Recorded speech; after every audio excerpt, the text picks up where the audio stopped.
संध्याकाळी गावी जायचं होतं म्हणून मी आप्प्याचं भिजत टाकलेलं होतं आणि मग मी इकडे आप्पे बनवायला सुरुवात केली। तर इथे मी कडकडीत फोडणी दिली आहे आणि आपली अद्रक, लसूण, हिरवी मिरची याची चटणी मी बनवून घेतली होती आणि मस्त कडकडीत फोडणी देऊन जिरी मोहरीची फोडणी देऊन मी त्यामध्ये मिक्स केली आणि मस्त आणि दही पण टाकलेलं, कारण दहीशिवाय तर चटणीला मजा येत नाही। तर इथे आपली चटणी रेडी झालेली आहे।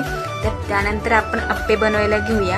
आप्प्याचं पीठ मी एकदम मस्त भिजवून दिलेलं होतं आणि ते आता एकदम रेडी आहे आप्पे बनवण्यासाठी। तर इथे मी पॅनला तेल लावून घेतलं आहे आणि झाकून ठेवूया थोडा वेळ आणि मस्त असे बघा किती छान फुलफुलीत झालेले आहे, मस्त गोल गोल असे झालेले आहे, एकदम स्मूथ आणि स्पंजी झाले होते।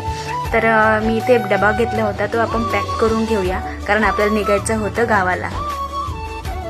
तर इथे आपण निघालो आहोत गावाकडे आणि थंड मस्त पावसाचं वातावरण होतं आणि माझ्याजवळ होते गरमागरम मस्त आप्पे आणि चटणी।